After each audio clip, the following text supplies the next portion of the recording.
Hey everybody, Grommel's here with another Warthunder video. This time I got some more air combat footage and I think I got some nice looking stuff.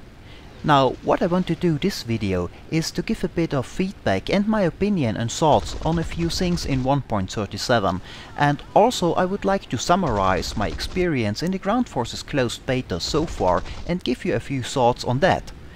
Now, Ground Forces gameplay might fit the Ground Forces discussion part of the video better, but I did not have much air combat gameplay lately, so I'm going to use only air combat footage for this video.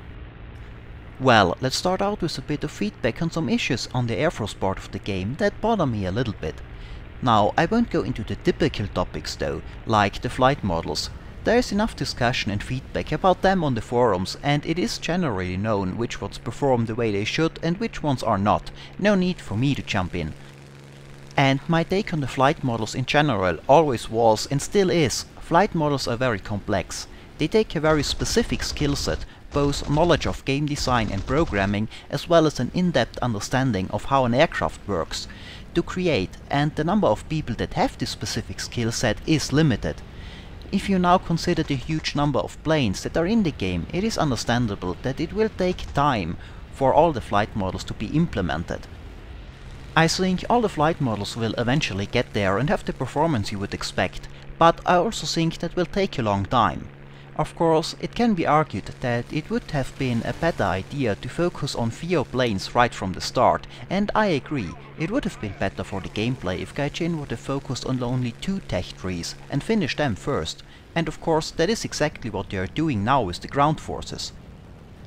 But on the flip side, having only 2 plane tech trees would have been worse from a marketing point of view. World of Warplanes was criticized by many for not having a British tech tree right away, for example. Even though I think, as I've just said, from a gameplay point of view it makes more sense to finish a smaller number of trees first. So the question is, how many people would not have even started with Warthunder because their favorite plane or nation was missing? Probably quite a few. So it is a bit of a trade-off. I think the large number of tech trees is having a little bit of a negative effect on the gameplay, simply because there are too many planes to update the flight models fast enough. But on the other side, I think Warthunder might have been less successful if they would have started with only 2 tech trees. Anyway, that's why I usually don't get into flight model problems too much, unless I need to because I do a video about a specific plane that has them. There are 2 other things though that kind of bother me in realistic battles at the moment I want to give a bit of feedback on. One thing is the damage model and the others are the bots. Now, about the damage model, I have to say this is of course my personal opinion, and I expect not everybody will agree with me here. But I feel that the current damage model is too forgiving in realistic battles, and at least I would enjoy the game more if the damage model would be less forgiving, and I would like to explain why I think so. Now, of course, not every plane has the same damage model, and I am aware of course that some planes that should not be are more fragile in comparison to most planes, and it is still a realistic damage model, so you can still get one-shots if you hit the right spot. But in general, I feel that currently the damage done is too low, and in most cases damage has, in my opinion, not enough effect on the combat performance of the damaged aircraft. I would even go as far as to say, when I started playing Warthunder last year, when I played arcade with the 1.27 version of the game, the damage model was less forgiving in arcade than it is now in realistic battles, and I have the video material to prove it. Again, not everybody might share my opinion, but I enjoy realistic battles a lot more when the damage has more effect.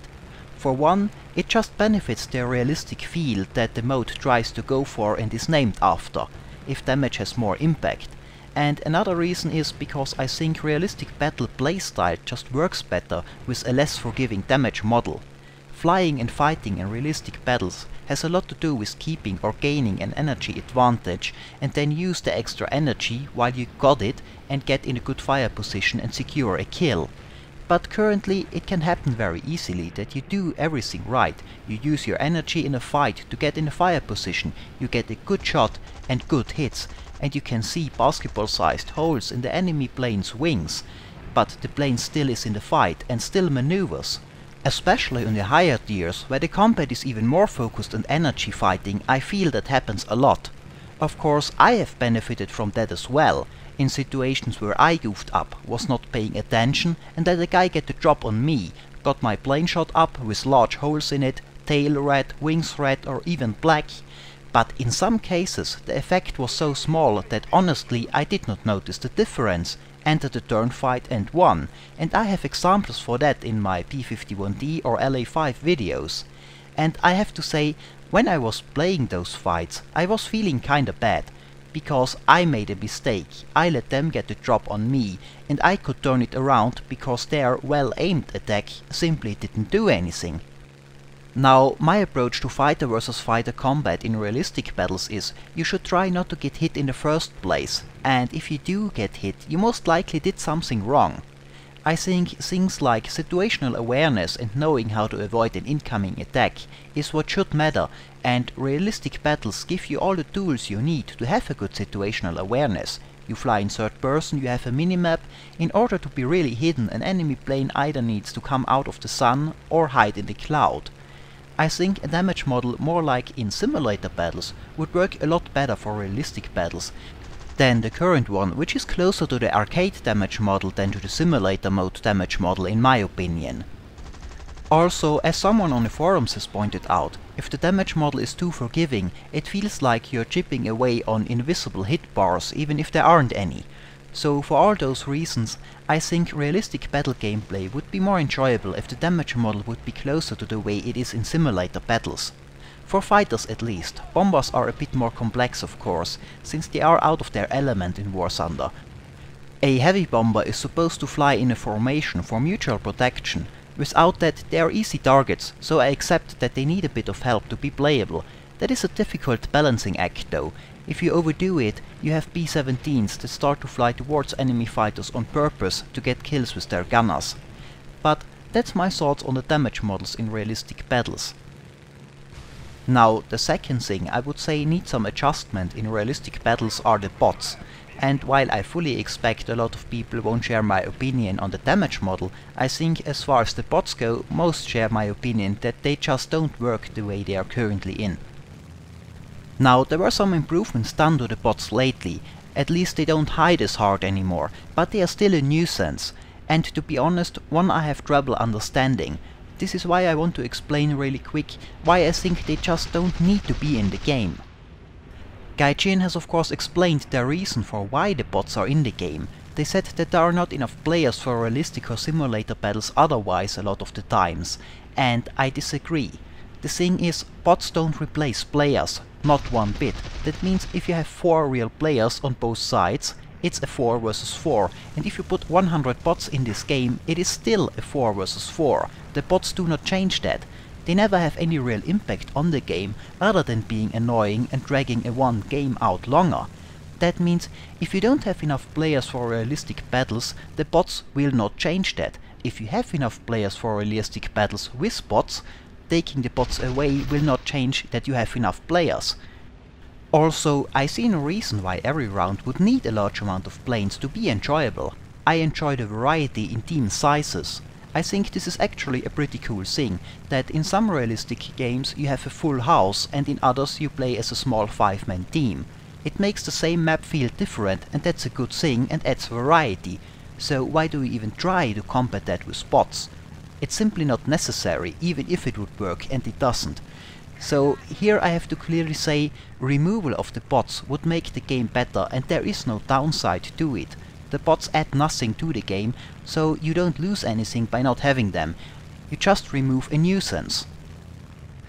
Well, that was some feedback on 2 things that I like to see improved a bit in realistic battles.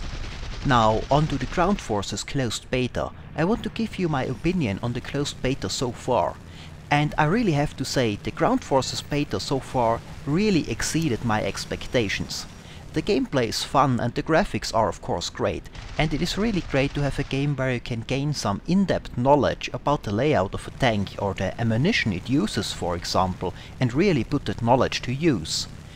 It's the first tank game in a long time where it really feels like you are in tank combat. But what really impressed me the most is the speed of development. I was part of a lot of betas and alphas, and I honestly can't remember one that put out updates and improvements at such a pace. Of course, it is still early beta and there are gameplay elements missing and some things that don't work quite as intended yet, but we get updates, new stuff to test and improvements pretty much every 2 days. I really feel like they are working very hard, and also it looks like the beta tester feedback is taken seriously. For example, when the Tiger was first introduced, it had the wrong penetration for its gun. It was reported as a bug, and the next testing session 2 days later it was fixed. And that's just one example. Now, this rapid pace of development is also a reason why I currently focus a lot on tank videos.